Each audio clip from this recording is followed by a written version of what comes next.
नमस्कार दोस्तों स्वागत है आप सबका आपका अपना यूट्यूब चैनल सुभाष शाहदेव में। मैं हूं सुभाष शाहदेव।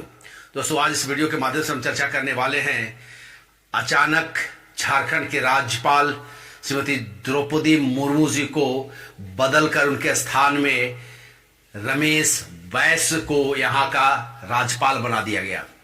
जहां तो केंद्र सरकार में जहां पूरे भारत के लोग या राजनीतिक दुनिया के जो लोग हैं भारत के, वे सारे चर्चा कर रहे थे कि केंद्रीय सरकार में मंत्रालय में मंत्रियों की फेरबदल होगी या नए मंत्रियों को वहां पर इंडक्ट किया जाएगा।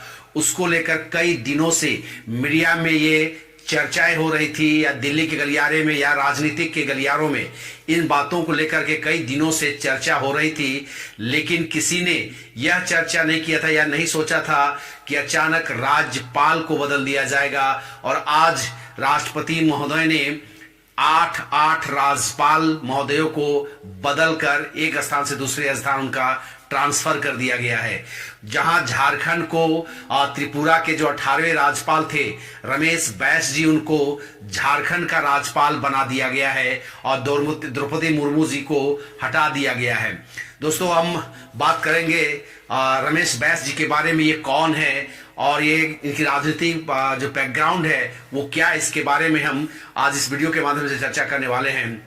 दोस्तों भाजपा में एक बहुत ही अच्छी चीज जो देखने को ये मिलती है कि जो भी व्यक्ति जो भाजपा में लंबे समय तक अपना योगदान देता है, पार्टी के लिए काम करता है, पार्टी उसको नजरअंदाज कभी नहीं करती है। ये देखा गया है और अभी तक इसका अनुभव किया जा रहा है और प्रत्यक्ष प्रमाण भी मिलता है कि भाजपा के जो कार्यकर्ता होते हैं जो शुरू से पार्टी में लगातार बने हुए रहते हैं, आज कहीं न कहीं अच्छे मुकाम पर, अच्छे स्थानों पर उनको तरजीह और पदासीन किया जाता है। अगर हम बात करें झारखंड के नए राज्यपाल जो झारखंड के 11वें 10वें राज्यपाल के रूप में शपथ ग्रहण करेंगे, वो हैं आपके रमेश बैस जी। ये भाजपा के बहुत ही पुराने कार्यकर्ता हैं। ये इनकी जन्म जो हुआ है दोस्तों, इनका जन्म 2 अगस्त 1947 को वर्तमान में छत्तीसगढ़ और तत्कालीन मध्य प्रदेश के रायपुर जिले में हुआ था।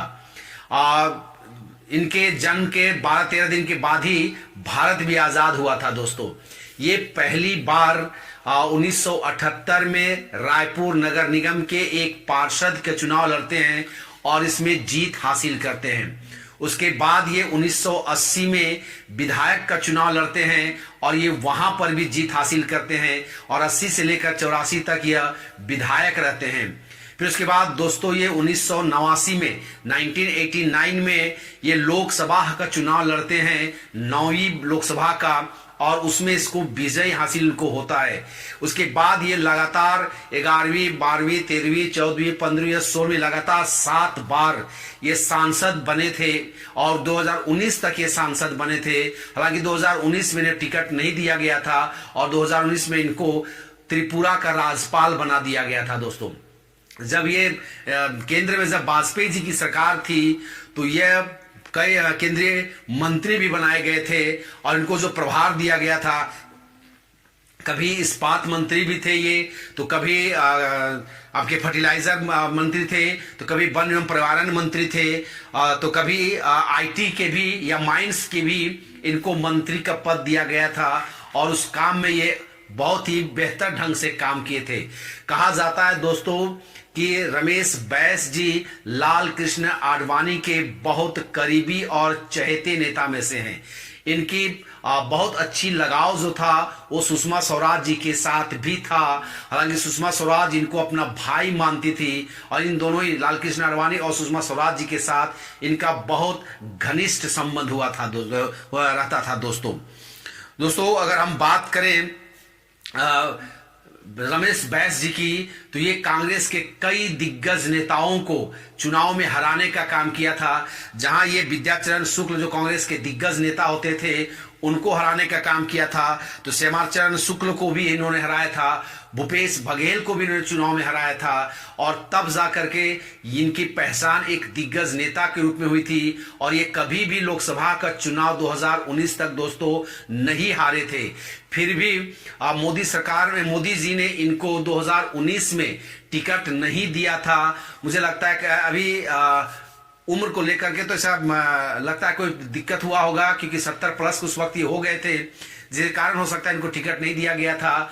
अभी ये 73 वर्ष के हैं और जब इनका टिकट काट दिया गया था और इनको 2019 में ही इनको त्रिपुरा का राज्यपाल बना दिया गया था और फिर उनको अभी झारखंड के 10वें राज्यपाल के रूप में इनको यहाँ पर मनोनीत किया गया, नियुक्त किया गया है। दोस्तों अगर दोस्तों हम बात करें अब तक झारखंड में जो 10 राज्यपाल हुए हैं वो कौन कौन हुए हैं, तो सबसे पहला जब झारखंड बिहार से अलग होकर एक अलग राज्य के रूप में प्रादुर्भाव में आया था, जो पहला राज्यपाल जो बने थे वे प्रभात कुमार जी बने थे, जो 2000 से लेकर 2002 तक यहाँ के राज्यपाल थे। उसके बाद विनोद चंद्र पांडे जी आए, वह 2002 से 2002 में बहुत कम समय के लिए वो राज्यपाल यहाँ पर बने थे।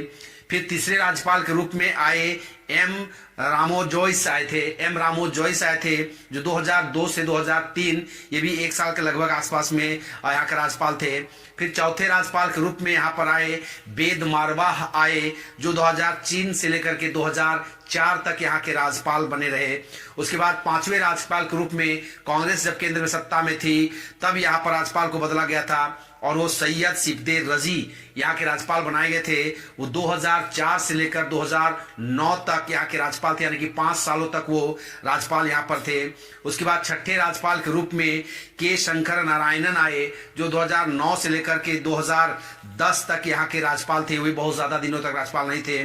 उसके बाद 7वें राज्यपाल के रूप में दोस्तों M.O. हरन फारूक मनिकर यहाँ पर राज्यपाल बनाए गए थे, 2010 से लेकर 2011 तक, वो भी चंद महीनों के लिए बनाए गए थे।